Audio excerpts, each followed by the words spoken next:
Olá pessoal, tudo bom? Eu sou o professor Igor Iuco e estamos aqui em mais uma semana da disciplina Didática do Ensino Superior, oferecida nesse semestre 2020.2 pelo programa de pós-graduação em Biotecnologia da UFC Sobral. Hoje falaremos sobre um tema muito importante na prática docente, que é o uso de metodologias ativas de ensino-aprendizagem, as MAEs, aplicadas a grandes grupos. A gente já falou anteriormente sobre algumas técnicas que a gente pode aplicar, promovendo uma dinamização maior e interação, envolvimento do corpo discente. E quando a gente tem, não como falamos anteriormente, a possibilidade institucional de trabalharmos com pequenos grupos, mas apenas a praticabilidade de trabalharmos com turmas grandes. Trabalharmos com turmas de 40, 50, 60 alunos, né? Não é uma condição ideal, mas às vezes é o que a instituição pode nos oportunizar. E aí como é que fica? Será que a gente conseguiria trabalhar daquela mesma forma que a gente falou anteriormente, problematizando, então focando no desenvolvimento e no trilhar de soluções para problemas? Então, será que tem alguma forma da gente dinamizar um pouco o ensino para essas turmas grandes?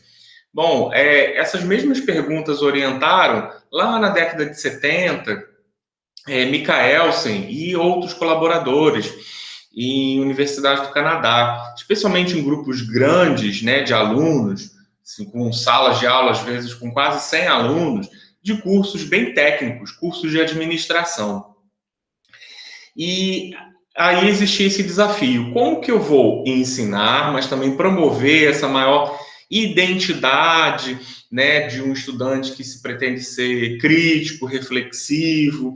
Então, promover tanto no nível individual quanto no nível coletivo as competências esperadas para o desenvolvimento desse aluno, né? Aqueles resultados ou objetivos de aprendizagem, que seria o Learning Outcomes.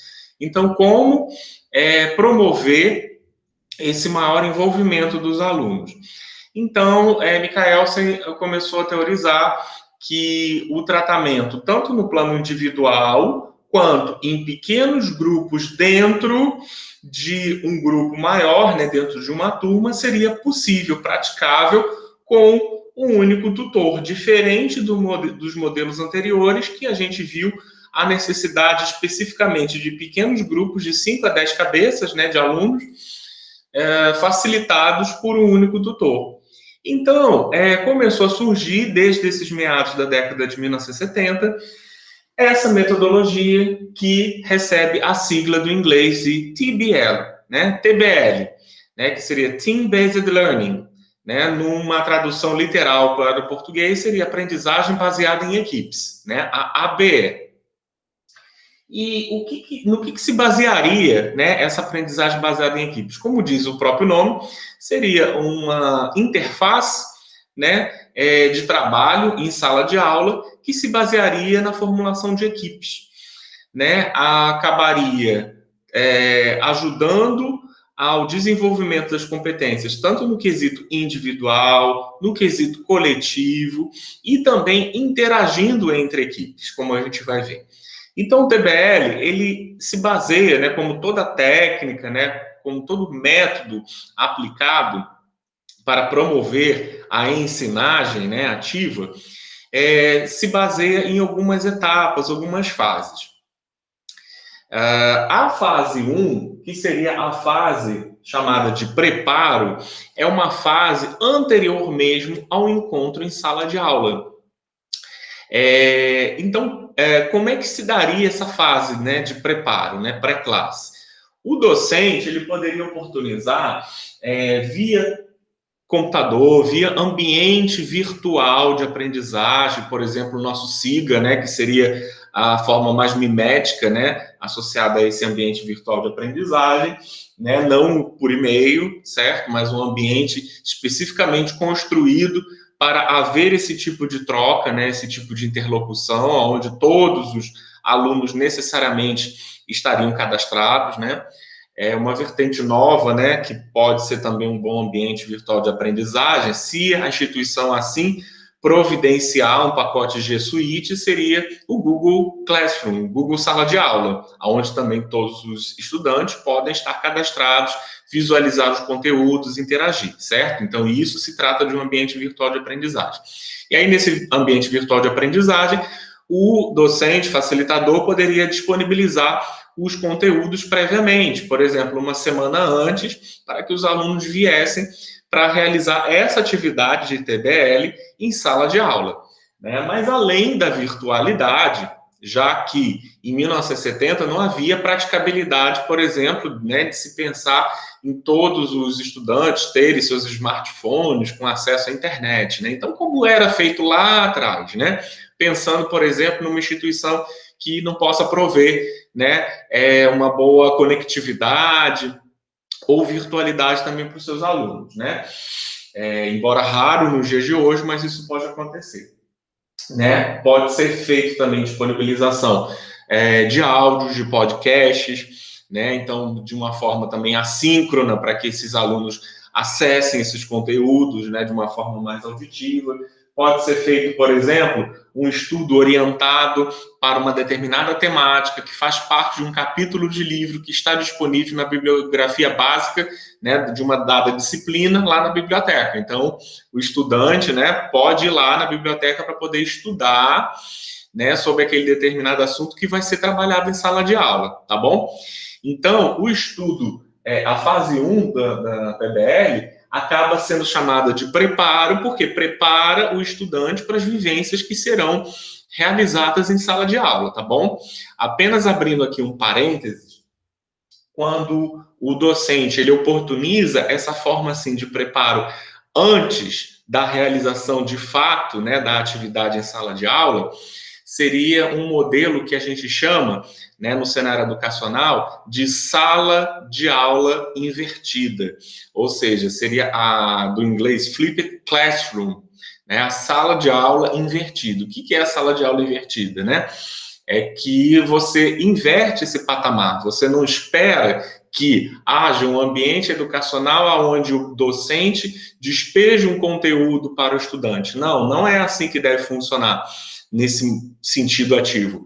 O estudante, ele experiencia, né, o conteúdo antes e vai testando e aplicando e se preparando para desafios maiores em sala de aula, sob a facilitação do tutor, do supervisor, né, do docente facilitador, tá certo? Então, se dá, né, esse empoderamento para que o estudante realmente ele se prepare antes, como seria o desejável, até mesmo nas aulas presenciais, visto que são listados tópicos de interesse e aí o docente ele vai tirando essas dúvidas partindo do pressuposto que esses conteúdos já foram levemente acessados, certo? Então, essa fase de preparo, seja utilizando a virtualidade, a flipped classroom, ou não, né? Passando para a fase seguinte, que seria o teste do preparo. Esse teste do preparo, que ele é feito agora em sala de aula, tá bom? Então, todos esses outros passos que eu vou passar para vocês são feitos necessariamente em sala de aula, incluindo o teste do preparo, aplicação do conhecimento, a fase de apelação ou explicação do professor, que seria o feedback, que a gente já vai falar. Mas o preparo pré-classe e dentro da classe, o teste de preparo. Então, o teste de preparo, como diz o nome, é um teste. Então, você já chega fazendo o quê? Uma avaliação, que como a gente já comentou anteriormente, pode ser de 3 tipos, né? Pode ser diagnóstica, pode ser somativa, pode ser formativa, né? E aí, nesse teste de preparo, eu quero fazer uma avaliação diagnóstica, traçar um diagnóstico frente ao que o estudante pôde entender daquele determinado conteúdo no estudo autodidata, certo? Já que a fase de preparo é um estudo autodidata e o teste de preparo ele vai aferir necessariamente o plano individual de desempenho desse aluno, certo? Então, normalmente, quando eu aplico assim TBL, eu dou de 5 a 10 questões que são objetivas para que o estudante assim responda. Então, olha a diferença frente às metodologias anteriores. As metodologias anteriores eram um pouco mais abertas, no contexto de não ter uma definição absoluta, né, dos objetivos de aprendizagem ou das respostas, mas ter caminhos, né, ter metas que se assemelham entre os grupos, certo? Para se gerar também os mesmos objetivos de aprendizagem, mas aí a gente percebe que nessa metodologia a gente tem um tom mais objetivo, menos subjetivo, certo? Então isso é muito bacana quando a gente pensa no nosso desafio de estar guiando turmas grandes. Então como é que você vai único, né, facilitador, vai dar conta de 100 alunos numa sala de aula. Então, você tem que tornar o tom de mais subjetivo, como a gente viu anteriormente, para mais objetivo. Então, por isso, múltiplas escolhas são altamente recomendáveis nesse tipo de metodologia, tá bem? Então, a gente prepara, lembrando da nossa aula, né, de questões significativas, né, de toda aquela estratégia de usar o enunciado próprio, o número de alternativas, evitar distratores, né, aquele assunto que a gente já comentou anteriormente, né, na hora de elaborar questões de múltipla escolha. Então, uma vez elaboradas as questões de múltipla escolha, referentes a um dado conteúdo, né, de uma aula que seria dada, certo? Então, vai ser aplicado esse teste de preparo. Como que é a posição dos alunos em sala de aula? Como é esse cenário? É um cenário muito conhecido do modelo tradicional, onde os alunos sentam em suas carteiras, enfileirados em sala de aula, com fileiras em paralelo. Então, até aí, nada de diferente, né? Ah, mas eu estou usando uma metodologia ativa, então eu não vou mudar esse cenário nessa fase ainda não. Vocês vão ver essa diferença. Então, como metodologia ativa de ensino-aprendizagem, tanto a gente tem que estar preocupado com um plano de desenvolvimento individual quanto com um plano de desenvolvimento coletivo. Embora a maior parte das metodologias ativas de ensino-aprendizagem, né, dentro de um princípio sócio-interacionista, que a gente já comentou em aulas anteriores, né, onde a interação com o outro é importante, né, na sedimentação do conteúdo, né, na interação, no aspecto crítico e humanístico desejado dentro das competências de ensinagem, a gente tem que garantir que realmente a gente está avaliando individualmente, pontualmente, o prosseguir de cada um desses alunos. Então, nesse momento, se faz esse teste individual, como eu falei anteriormente, de cerca de 5 a 10 questões, tá bom? Pensando no desenvolvimento de uma ABE ou TBL que dure cerca de 2 tempos corridos, né? Cerca de 2 horas, tá bom? Então, normalmente a gente gasta, né, uma meia horinha nesse primeiro teste. Tudo bem? Aí passando para a fase seguinte, que seria a aplicação do conhecimento. Aí, nesse momento, a gente subverte esse modelo tradicional, porque a gente não vai verificar necessariamente o plano individual, mas sim o plano coletivo. Então, o plano coletivo, todos têm que estar no mesmo nível visual. Então, para que todos os estudantes estejam no mesmo nível visual e para contemplar o que se deseja dentro dessa metodologia ativa, né, que trataria de equipes, a gente vai formar as equipes. Então, como é que vão se formar as equipes? As equipes vão se formar em pequenos grupos dentro da mesma sala de aula. Então, diferente do modelo que eu falei para vocês do PBL, né, da PBL, que englobava os pequenos grupos e um facilitador, vai ser um facilitador, né, que vai estar orientando várias equipes ao mesmo tempo. Então, várias equipes de cerca de 5 a 10 cabeças vão se organizar numa sala de aula, por exemplo, no modelo tradicional de 40 alunos, né, do ensino presencial da UFC, né, a gente poderia fazer o quê? 8 grupos em sala de aula, certo? Pequenos círculos, aonde apenas um facilitador estaria dando conta de todos eles. Então, ao contrário da problematização, né, e da PBL, em que o facilitador obrigatoriamente deveria estar sentado junto a esse grupo para garantir que eles estariam trilhando e objetivando as mesmas metas de aprendizagem.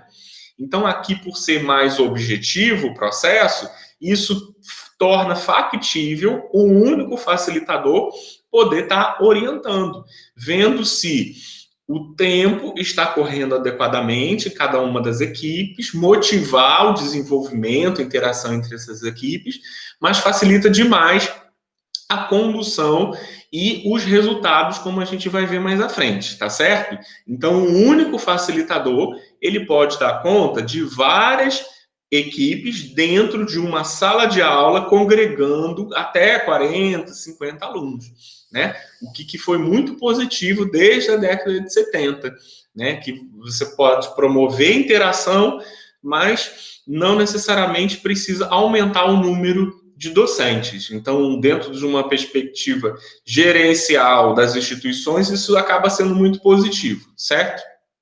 Então, essa fase da aplicação do conhecimento, veja, utilizando as mesmas perguntas que foram passadas, né, anteriormente, no plano individual, os estudantes eles vão tentar traçar uma resposta coletiva.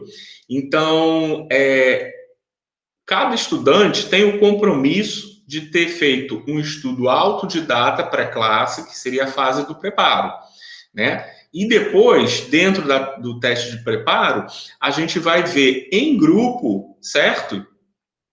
Se eles tiveram o mesmo tipo de resposta. Então, é um meio de, internamente, em cada grupo, cada um dos participantes do teste de preparo, que foi no plano individual, estarem coletivamente discutindo as suas respostas e chegando a um denominador, certo? Então, para tornar isso até mais interessante, a gente pode fazer de que forma? Por quê? Puxa vida, professor. Se eu já respondi uma vez aquelas 5 questões no teste do preparo, eu vou ter que responder de novo aqui junto com o grupo, eu vou me expor a minha resposta, e se tiver errado? Então, o docente ele tem que tornar mais interessante, mais atrativo esse meio de interação, para que, internamente, nesse pequeno grupo, eles acabem discutindo as alternativas. Por que você colocou isso? Por que você colocou aquilo? Né? E aí eles estão fomentando um pequeno grupo de estudos, frente às mesmas situações que foram apresentadas, só que agora em grupo. Então, para motivar esse estudo, existem alguns instrumentos. O instrumento que eu gosto de mais usar é a raspadinha, tá certo? Então, existe a possibilidade da gente trabalhar assim, ó, com 5 questões, como eu coloquei aqui, né, de 1 a 5, e você faz uma raspadinha de conhecimentos. Então, tornaria mais atrativo para o pequeno grupo discutir assim, bom, vamos discutir o que a gente colocou nas alternativas, né? Então, vamos consensuar qual que seria a nossa resposta. Então, a nossa resposta referente à questão de número 1 seria qual? A alternativa A, B, C ou D, né? Mas a gente só vai raspar essa raspadinha de conhecimentos se a gente tiver a certeza de qual que seria essa resposta pelo grupo, tá certo? E aí, nessa brincadeira, a gente pode fazer assim, ó. A gente vai raspando, por exemplo, todos estão de acordo que a questão de número 1 vai ser a alternativa de letra D? Ah, bacana. Então, vamos raspar aqui de letra D. E aí fez, por exemplo, aqui um asteriscozinho, né? Podia ser, por exemplo, um smile sorrindo, né? Ou então, se você raspasse e não tivesse, né? Uma carinha, né? Feliz, poderia ser, por exemplo, uma carinha triste, certo? Então, eu acabei de raspar aqui, ó, por exemplo. E aí a gente vê, ó, uma carinha triste, certo? Então, eu só coloquei a estrelinha aqui para diferenciar bem, mas vocês podem colocar, por exemplo, uma carinha feliz, triste, pode ser um like, um dislike, né? Pessoalmente, eu gosto desse sistema aqui visual, né, analógico, que tem as carinhas, tá bom? E os asteriscos, mas isso fica a gosto do freguês. Então, percebo que, por meio de uma raspadinha de conhecimentos como essa, isso torna extremamente interessante, né? E vejam, isso dá um foco à equipe extraordinário. Eu fico boquiaberto de estar aplicando sempre isso em diferentes tipos de turma, e eu percebo que os estudantes, eles largam o celular nesse momento, não tem o Zap Zap, não tem outras formas de interação, inclusive entre os grupos, nesse momento que cada grupo está interagindo por meio da raspadinha, né, de conhecimentos. Então, isso daqui dá um foco no grupo extraordinário, né? Quando a gente aplica, a gente percebe isso, certo? Então, a gente testa o preparo individual, coletivamente, a gente já está quase entrando aqui, né, numa aplicação do conhecimento, que a gente já está promovendo essa identidade do grupo, o grupo já está interagindo, né, frente ao preparo de uma mesma temática avaliada. Então, você vai receber como facilitador 2 testes, o teste individual, o teste coletivo, né, por meio da entrega das raspadinhas, certo? E aí, se a gente pudesse atribuir de forma somativa um ranking, né? Como é que eu vou dar nota, né, para o estudante, por exemplo, né, que errou uma alternativa? Então, a gente pode atribuir, por exemplo, scores, né? Se, por exemplo, cada questão valesse meio ponto, certo? Então, eu totalizaria, dentro desse meu score coletivo, então, meio ponto, 5 vezes meio ponto, 2,5. Então, o teste coletivo, por exemplo, poderia valer 2,5 dentro dessa premissa da TBL, né? Os outros 2,5 poderiam ser o teste individual. E depois a gente vai ter a aplicação de conhecimento, certo? Então, se eu erro uma questão, se essa questão valeria meio ponto, então a minha primeira alternativa, como eu selecionei aqui, foi a C. Infelizmente, eu não cheguei ao asterisco. Então, obviamente, eu não vou ganhar o meio ponto. Mas isso me permite, né, nesse estudo, raspar mais do que uma alternativa, até você encontrar a alternativa correta, certo?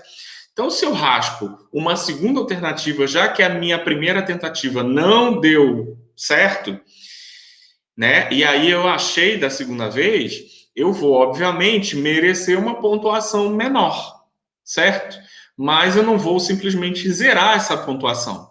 Então, se eu ganhei, por exemplo, 0,5 se eu acertei direto, mas se eu não acertei direto, posso decrescer, por exemplo, 1/10 a cada gradação, e por aí vai, certo? Então, por exemplo, aqui no caso, quando o grupo me entregasse esse tipo de raspadinha, eu entenderia, eu inferiria que seria uma pontuação atribuída à questão 1 de 0,4, não 0,5. Estão percebendo? Então, isso estimula a continuidade de você buscar a resposta. Não simplesmente desmerece o grupo por não ter acertado, certo? Então, é meio bem interessante do grupo se comprometer enquanto grupo, enquanto equipe, para eles chegarem àquela solução da problemática, para que depois se passe para a fase realmente seguinte, que é a fase assim, mais interessante, que seria a aplicação de conhecimentos, tá?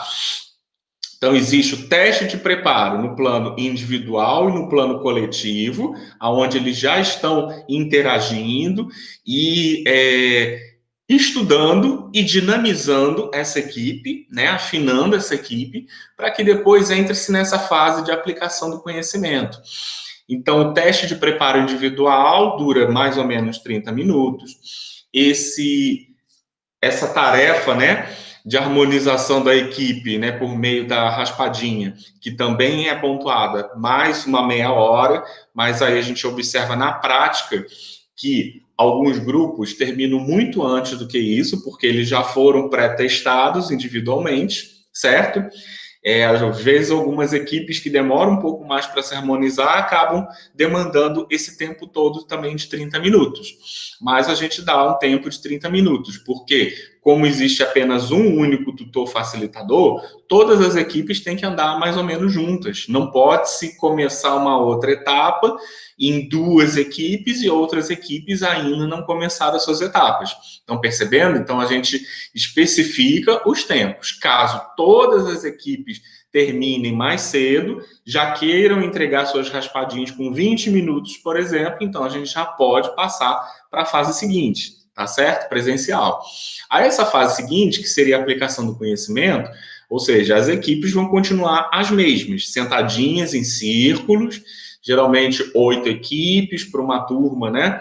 Até de 40 alunos, mas a gente pode articular, né? Se forem 8 alunos, a gente faz 5 equipes, certo? Então, nessa fase da aplicação do conhecimento, em que eles já tiveram a oportunidade de se testar individualmente, de testar coletivamente, né? Os acordos, os processos de tomada de decisão coletivos, a equipe vai aplicar esses conhecimentos. Então, com outras questões, então até agora a gente falou em questões de múltipla escolha, que foram dadas, né? Tanto no nível individual quanto coletivo. Agora vão ser outras questões novas que essas equipes vão estar resolvendo. Então, essas outras questões que vão ser resolvidas vão ter que se basear nesse princípio aqui que a gente chama de 4S, tá? Então, o que é o princípio do 4S? Lá na literatura que eu disponibilizei para vocês, se fala sobre esse princípio de 4S, né? Que está disponível lá no nosso ambiente virtual de aprendizagem, que é o SIGA da UFC, que vocês vão consultar, né? Sobre trabalhos com equipes. E aí, o 4S quer dizer o seguinte, né? É um acrônimo, né? É de Same, Specific, Simultaneous e Significative.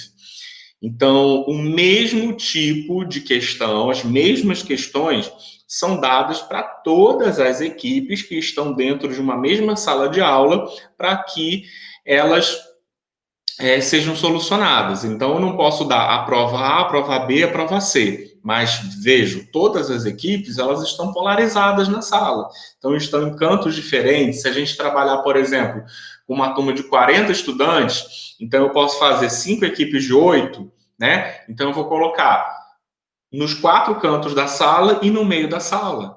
Vocês estão entendendo? Então, as equipes entre si, elas não vão estar interagindo. Ah, mas elas podem estar interagindo se for o caso de usar os celulares. Então, o facilitador, ele pode, obviamente, solicitar que não sejam utilizados celulares, certo? Eu costumo até usar, né, um recipiente como se fosse assim, um galão d'água e com uma brincadeira, né? Um celular enorme escrito, deposite seu celular aqui, certo? Então, o docente facilitador, ele faz, né, esse contrato de convivência, né, para que os celulares ou sejam depositados numa urna ou sejam colocados sobre a mesa, mas que não haja esse tipo de interação para não ter a comunicação zap-zap. A gente quer o quê? Primar pela interação intra-equipe. Depois a gente vai ter interação inter-equipes também. Vocês já vão entender. Então, dentro desse princípio do 4S, o SEM, vocês perceberam que é o mesmo tipo de prova, tá bom? Específica, ou seja, eu tenho que ter questões que se relacionam àquele conteúdo, né, que foi preparado pelo estudante na instância autodidata e foi testado, tanto no nível individual quanto no nível coletivo, certo? Então, tem que ter o quê? Uma relação com aquela matéria que está sendo lecionada naquela aula, tá bom? Então, semi, specific, simultâneos, ou seja, todas as equipes têm que estar fazendo juntas essa mesma fase, como eu disse anteriormente.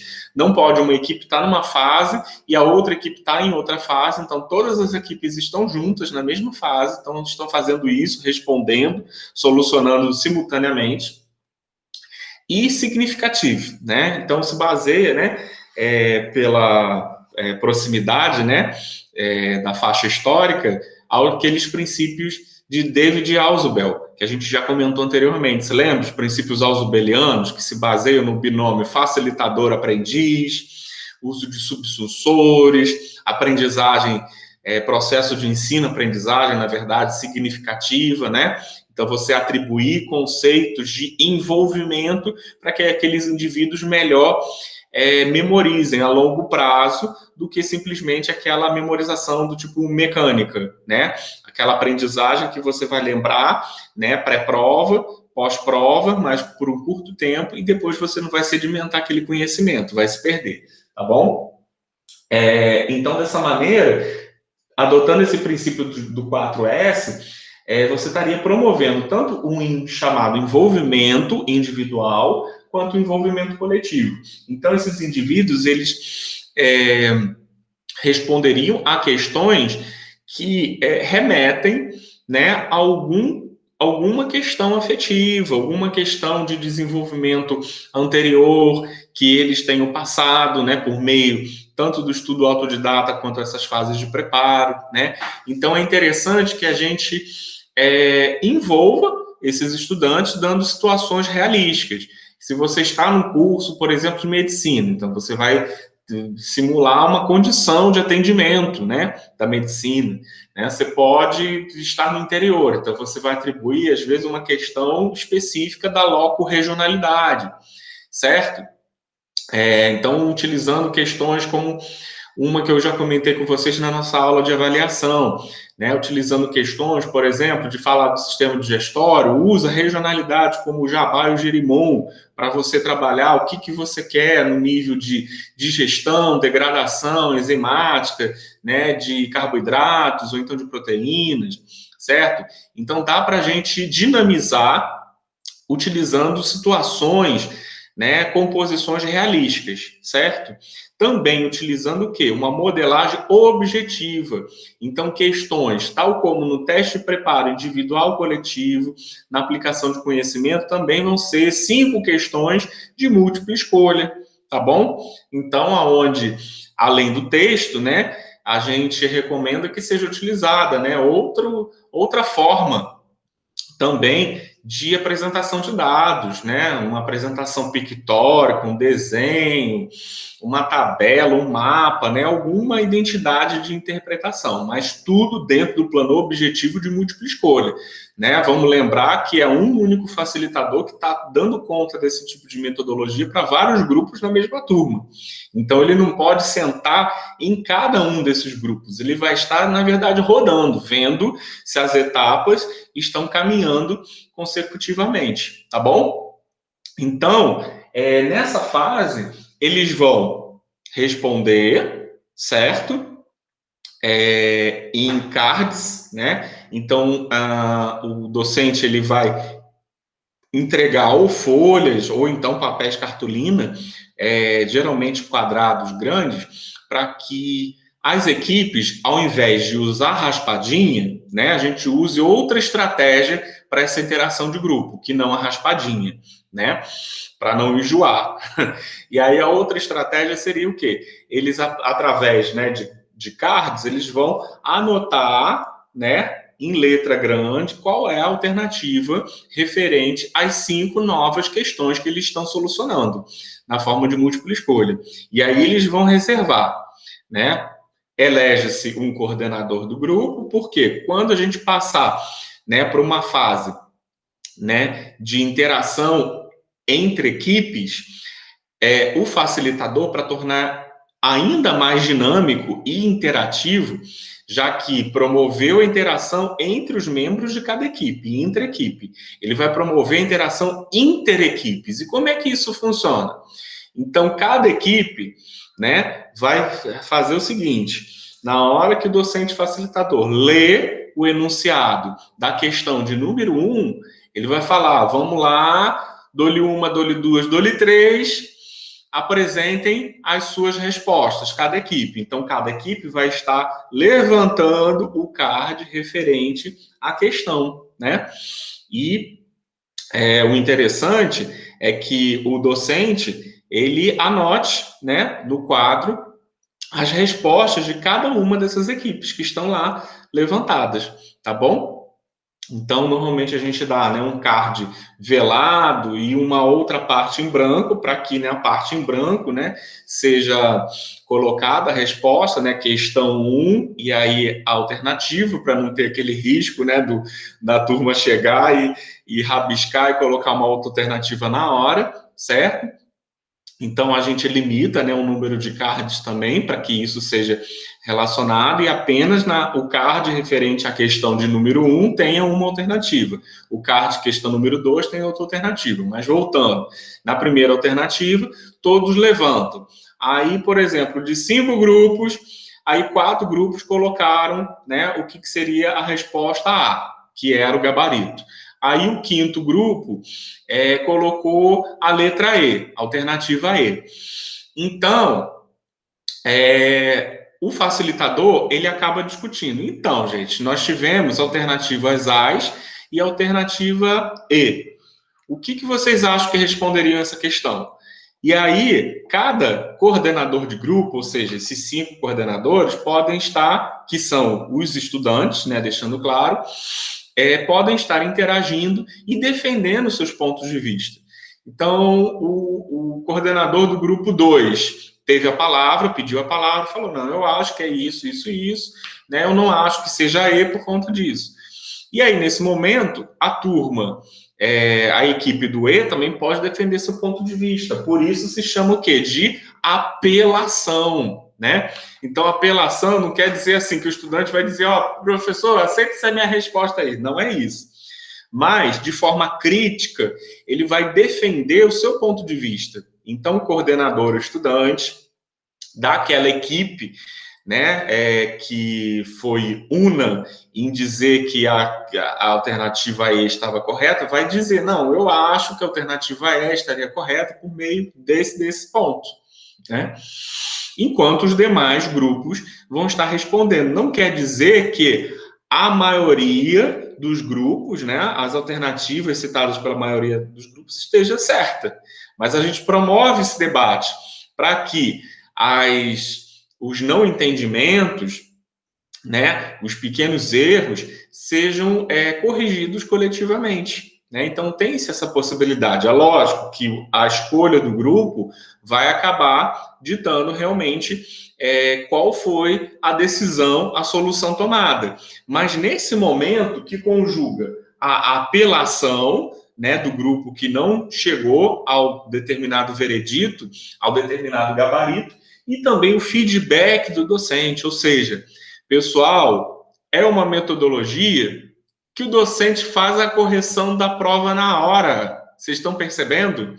Então, por se tratar de uma temática que envolve múltipla escolha, então você consegue ter os instrumentos para mensurar os níveis de preparo individual, de preparo coletivo, de aplicação do conhecimento, porque todos esses cards depois vão ser devolvidos. Então, no cabeçalho, a gente coloca equipe 1, questão 1, aí alternativa, e aí cada equipe tem que devolver esses cards. Então, não tem confusão de qual equipe respondeu o quê, né? E aí, previamente, também o docente já anotou todos os componentes de cada uma das equipes, da equipe 1 até a equipe 5, certo? Mas esse momento daqui, de feedback e de apelação, é extremamente positivo, é reflexivo, certo? Porque a gente vai estar, na verdade, promovendo a discussão em sala de aula e já resolvendo essa questão e evoluindo na matéria.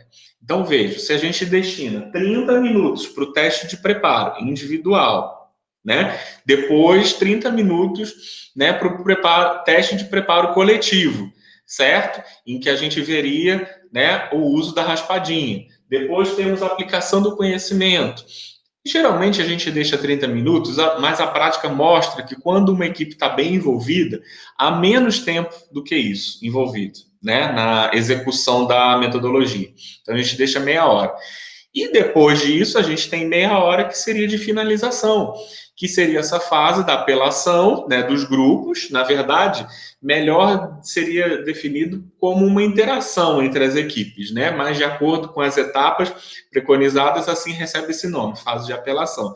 E do feedback do professor, certo? Então, isso tudo totalizaria o quê? Uns 2 tempos, né, de aula, ou uma média de 2 horas de aula. Mas aí vocês vão me perguntar, professor, facilitador Igor, super interessante, né? Tem prós e contras, né? O contra aqui é muita coisa, né, para você às vezes providenciar, né, para uma única disciplina, né? Você converter todas as aulas com essa modelagem TBL, você tem que ter um tempo protegido enquanto facilitador para desenvolver todo esse material para que ele seja utilizado. Você tem que fazer também aqui as raspadinhas, né?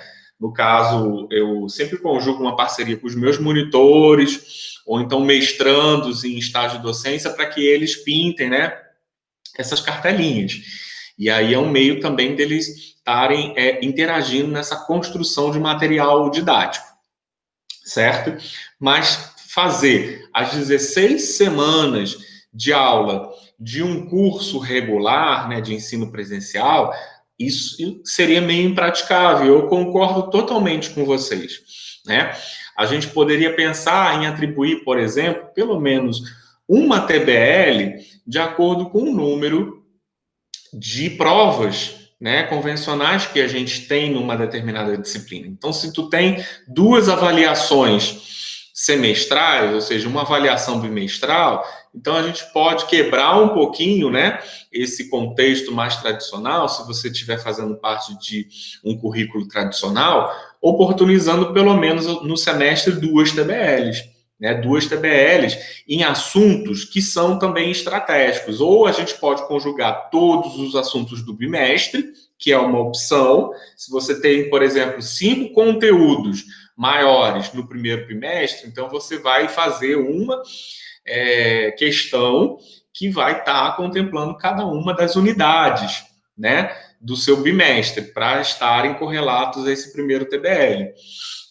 Ou então você pode usar usando a seguinte definição de uma professora facilitadora, quando assim me ensinou anos atrás, há 5 anos atrás, como a gente pode praticar o TBL. Você vai escolher não a aula fácil, mas você vai escolher a aula longa, difícil e chata. Então, dentro dessa perspectiva, a gente tem que ver aulas que para nós docentes são prazerosas pelo nosso gosto e experiência, mas para que o estudante é difícil interpretar num primeiro momento, né? Num primeiro contato, numa primeira experiência. Então, como tornar essa experiência mais agradável? Você pode perceber, né, aulas que são um pouco mais complexas e, dessa maneira, se valer desse tipo de instrumento. Por exemplo, dentro da minha área, né, de patologia. Às vezes, se explicar sobre inflamação, fases de inflamação, né, congregar todo o conhecimento que tange, né, o conteúdo de inflamação, às vezes é muito difícil. Então, às vezes, interagir de uma maneira mais realística, colocar as imagens das células, os sinais e sintomas do paciente, certo? Associar com uma realidade, como a gente vê da Covid, estados piréticos, né? O que se esperaria de níveis de citocinas pró-inflamatórias. Então, vejam como tem como a gente interagir, né, aplicando situações mais realísticas frente a conteúdos que são mais intensos, né, massivos. Então, tem como a gente suavizar por meio da TBL. Então, seria essa a mensagem, né? Suavizar promovendo o quê? Um maior envolvimento individual e coletivo, como vocês perceberam, dadas as fases. Por que eu gosto de falar essa terminologia, né? O envolvimento. Porque não é garantia que essa metodologia, ela necessariamente vá garantir um maior desempenho em termos de pontuação do estudante, certo? Normalmente, quando a gente passa a aplicar essa metodologia, a gente nota, sim, uma melhoria que vai do discreto a grande de desempenho. mas ela não pode garantir, essa metodologia ela não pode garantir que todos os estudantes vão estar com nota mais alta, dentro do fetichismo de nota, né, ser o mais importante no processo de ensino-aprendizagem. Mas o que eu noto dentro do envolvimento, por tornar uma aula que seria com conteúdo mais difícil, mais extenso, né, para a compreensão do estudante, isso poderia, por exemplo, tornando menos atrativa, fazer com que a evasão escolar fosse maior. Então, se você envolve o aluno, se torna interessante, se o estudante pensa assim, puxa vida, hoje é o dia da raspadinha, não vou faltar não. Então, a evasão, né, ou o absenteísmo, acaba reduzindo. Então, isso é uma coisa muito positiva que a gente tem que elencar aqui dentro da utilização dessa metodologia ativa de ensinagem, tá certo? Então, promover um maior envolvimento individual ou coletivo desse estudante. Então, se você, como facilitador, não ganhar necessariamente no aumento da média dos estudantes, você vai notar que a assiduidade, ou seja, a frequência, que é um dos vértices, né, de aprovação numa instituição de ensino superior, já explicado lá pela LDB, né, desde a nossa primeira interação. Então, isso garante também uma possibilidade de não reprovação desses estudantes, tá certo? Então, apenas abrindo um parênteses, essas metodologias, elas facilitam esse envolvimento do aluno, mas elas não garantem 100% que realmente eles vão ter uma nota maior. Mas, se você está mais estimulado, motivado com as necessidades atendidas no plano educacional, você com certeza tem uma possibilidade de ter um melhor desempenho, certo? Bom, mas só o TBL ele seria praticável, né, numa mesma sala de aula com um facilitador? Se eu tiver uma turma grande, será que eu consigo fazer outro tipo de dinamização além de TBL? Posso sim. A gente tem outras metodologias, né? Essas metodologias elas se chamam aqui de GVGO ou então de fishball, né? Vamos falar um pouquinho mais dessa GVGO. Primeiramente, essa GVGO, ela é uma sigla que ela versa sobre grupo de verbalização e grupo de observação. Então, é uma teoria de círculos, certo? Ou você está, né, no in circle ou out circle, né, no círculo de dentro ou no círculo de fora, certo? Então, a disposição em sala de aula seria agregar um ou mais pequenos círculos, certo? Com alguns elementos aqui, estudantes constitutivos, que vão estar verbalizando algum conteúdo, né, para discussão, enquanto um círculo maior vai ter outros elementos fazendo parte.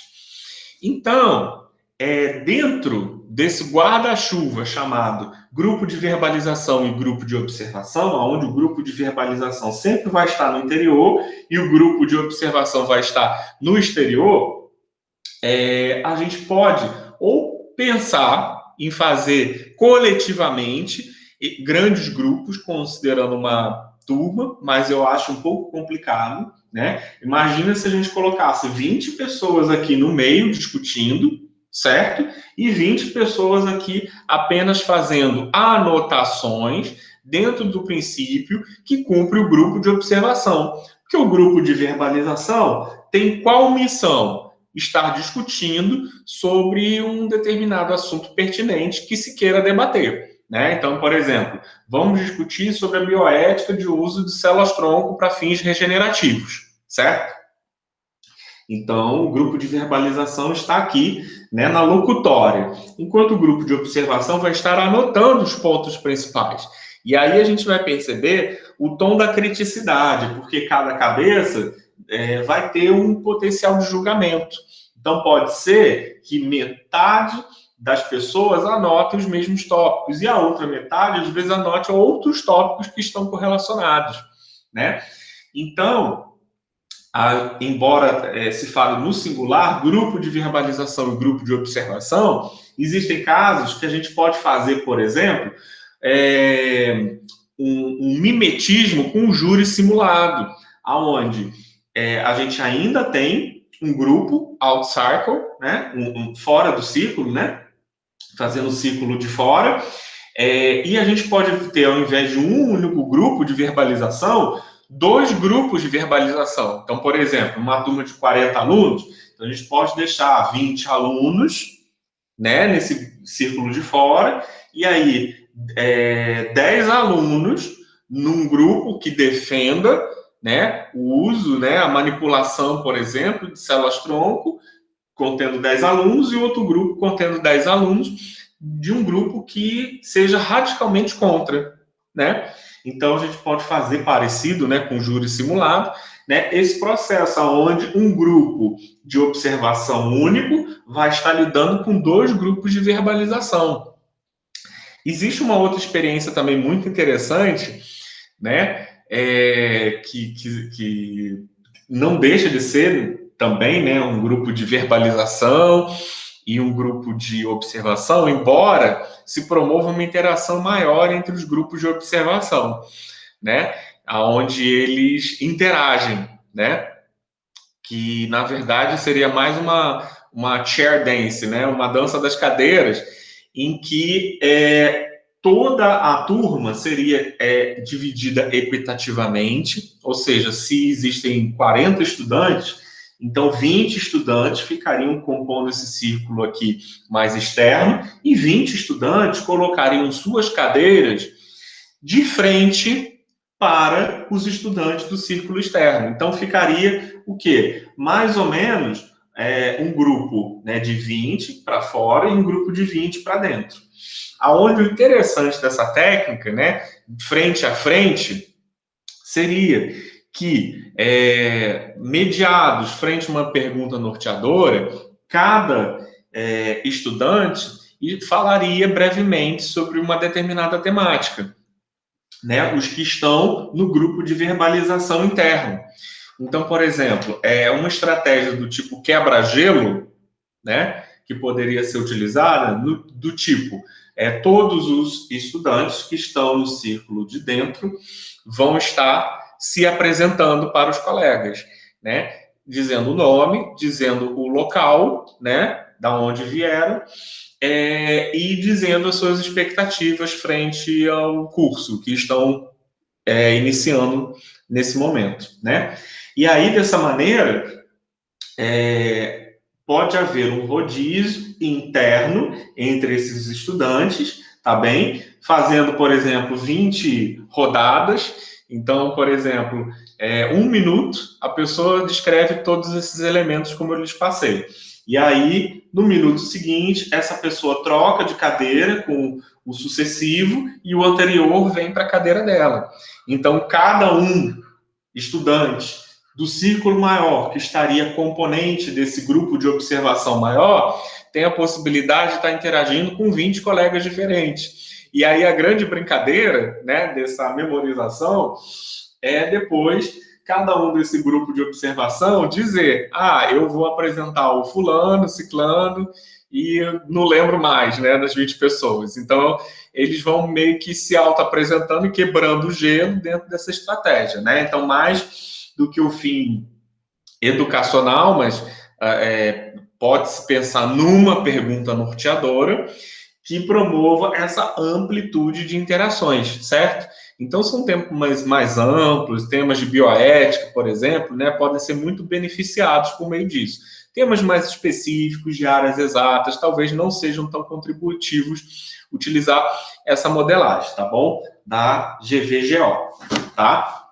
Mas alguém pode me perguntar, então quer dizer que o pessoal desse círculo de fora sempre seria aquele tom descritivo, né, frente a todas as verbalizações que estão ocorrendo internamente, não seria equitativo que a gente promovesse também essa mudança, né? Quem era do grupo de observação poderia passar para o grupo de verbalização? Pode também. pode ser feito esse tipo de brincadeira, porque aí todos os elementos, na verdade, estão trabalhando nas duas searas, tanto na interação, na troca, na locução, verbalização, quanto na observação, né, na setorização dos pontos importantes, na criticidade, certo? Então pode haver também uma troca orientada de quem fazia parte do círculo de dentro passa para o círculo de fora, e aí tem essa oportunidade, se for uma estratégia do tipo quebra-gelo, né, do grupo de observação também está se autorrelatando, né, experienciando essa vivência da verbalização, que já foi vivida pelo grupo de verbalização e agora vai estar sendo orientada no tom analítico, observacional, tá bom? Bom, uma outra técnica pouco falada, certo? Que também tem muita coisa parecida com o próprio modelo de GVGO, né? Mas é chamada técnica do aquário, né? A pulada do aquário, né? E aí, por esse motivo, é chamada de fishbowl, né? Geralmente eles colocam, né? Uma imagem, uma definição pictórica, né? Como se fosse assim, né? 2 aquários. E aí o peixinho pulando para um aquário, né? E o outro peixinho pulando para o outro aquário. Então, por que se tem essa ideia assim dos aquários, né? Como se fosse assim ambientes fechados, mas não totalmente fechados, porque um aquário ele não é totalmente fechado, né? Ele tem que ter comunicação com o ar, né? E aí ele permite também que haja essa migração. Então, essa técnica do aquário é mais para dar uma identidade que o grupo ele não precisa estar fechado durante toda a sua execução. Vocês perceberam que na GVGO o grupo ele era fechado, o círculo ele era fechado, né? Então o aquário ele permite um extravase. Então daí é que é essa teoria. Mas como é que se basearia essa teoria? Né? Essa teoria é bem interessante. Enquanto você tem um grupo, né, bem pré-definido aqui, com todas as pessoas sentadinhas em círculos, unos ou duplos, né, e podendo variar, né, o grupo de verbalização ou de observação, no mesmo momento de aplicação, ou você vai pertencer ao grupo de observação ou ao grupo de verbalização. E aí, nessa estratégia do fishbowl, isso é quebrado. Porque você pode estar, ora, num grupo de verbalização, ora, num grupo de observação. Então, como é que isso funciona? Isso funciona com um grupão de fora, né, um círculo de fora, e um círculo menor dentro, tá? Então, se pensar numa turma grande, né, de 40 alunos, você poderia fazer, por exemplo, né, em lados opostos da sala de aula, então 20 alunos, cada conjunto de 20 alunos vai estar fazendo, né, por exemplo, um círculo maior, né, de 10 a 15 participantes e deixando no meio um círculo menor, né? Então, recomenda-se que, nesse caso do fishbowl, os constituintes centrais sejam um menor número do que os constituintes periféricos, tá bom? E aí, como eu desenhei aqui para vocês, uma espécie assim de cadeira vazia. Então, a gente sempre deixa assim uma cadeira vazia dentro do círculo interno que promoveria essa interação entre os participantes. Não deixaria de ser um grupo de verbalização aqui, né? Só que, como eu disse, quebra-se aquele paradigma de que você pertença necessariamente somente ao grupo de verbalização ou somente ao grupo de observação. Então, frente a algumas perguntas norteadoras, aonde o facilitador ele vai estar aonde? Nesse caso do fishbowl, é importante que o facilitador ele esteja aqui, porque aqui, né, no círculo interno, é onde se promoverá a verbalização, a discussão. E discussões mais amplas, que não tangem o tom objetivo, então,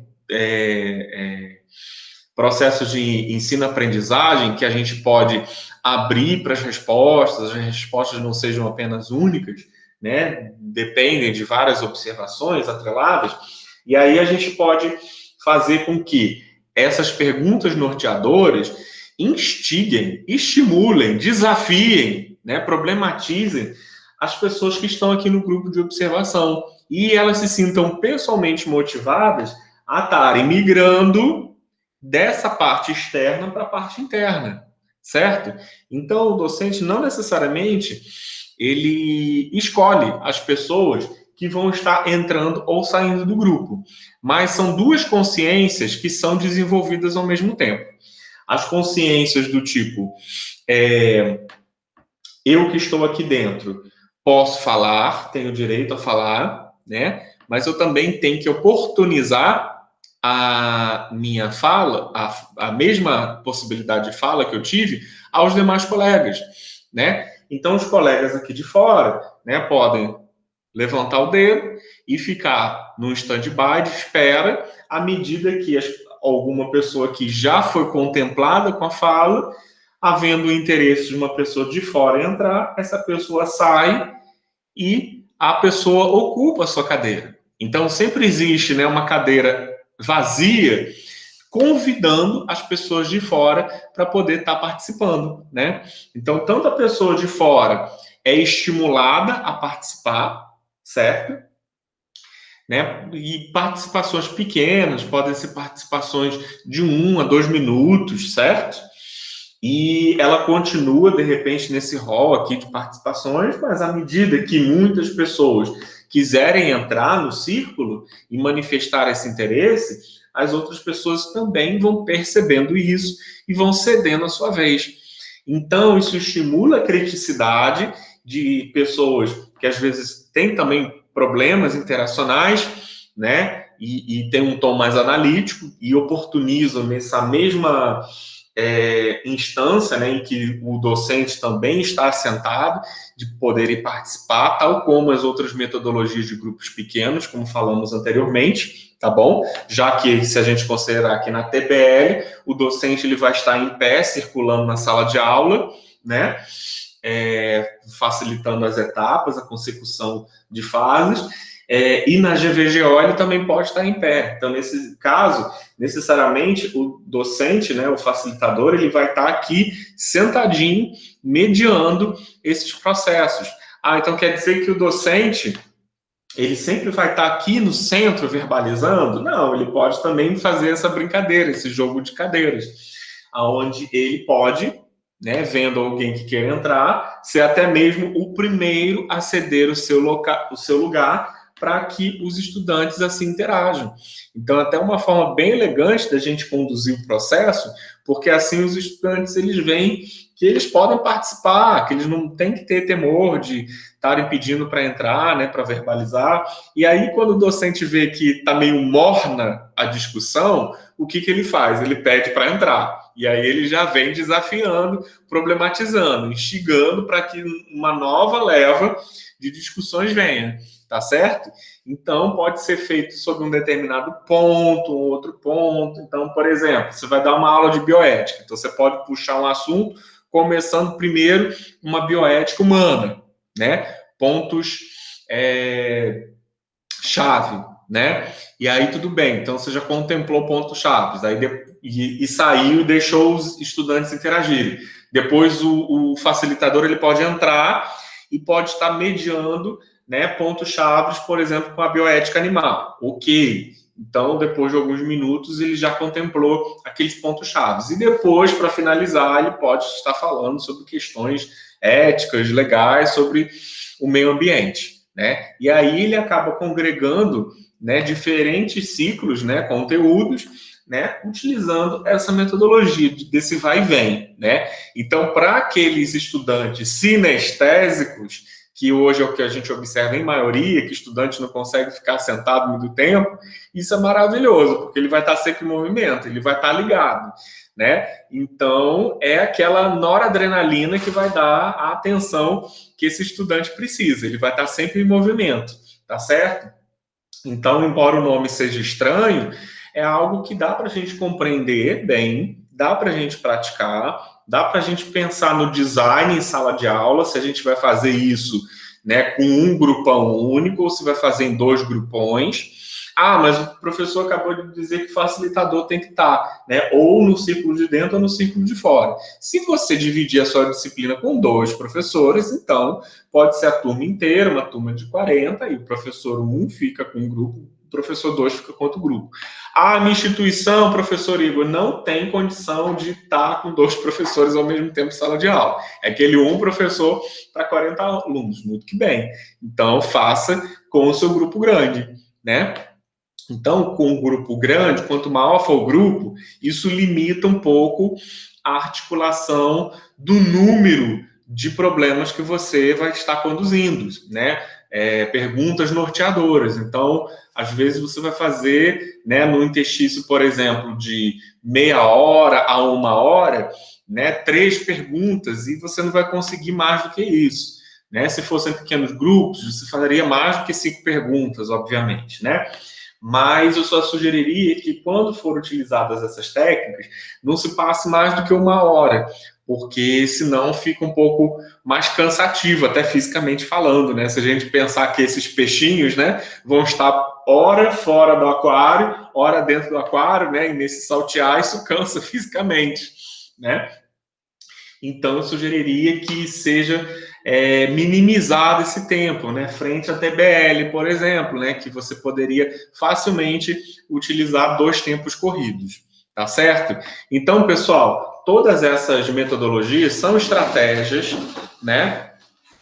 Não existe a mais certa, cabe você perceber a sua realidade enquanto docente, enquanto facilitador, para entender qual que seria a melhor sugestão dentro do teu cenário educacional para você executá-las, né? Mas todas elas, né, têm a sua essência, todas elas têm a sua beleza, a sua aplicabilidade. Pessoalmente, eu gosto muito da TBL.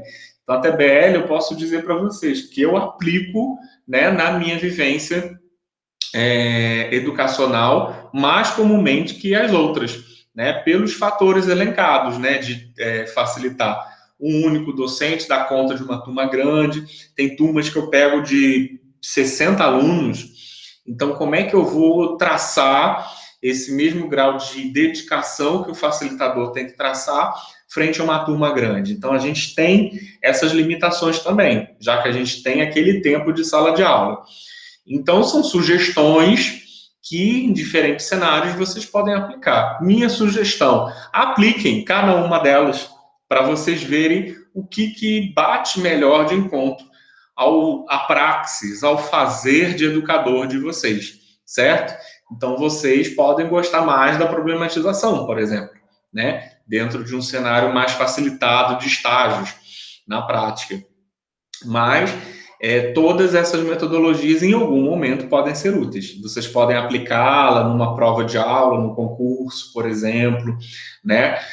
Não toda, porque elas levam um tempo, mas vocês viram que a essência de cada uma acaba sendo pessoal, né? Mesmo a fishball, tendo essa teoria, né, de círculos, de conjuntos, ela promove essa articulação, né? Diferente da GVGO. E a TBL tem toda uma essência estrutural, como a gente viu anteriormente.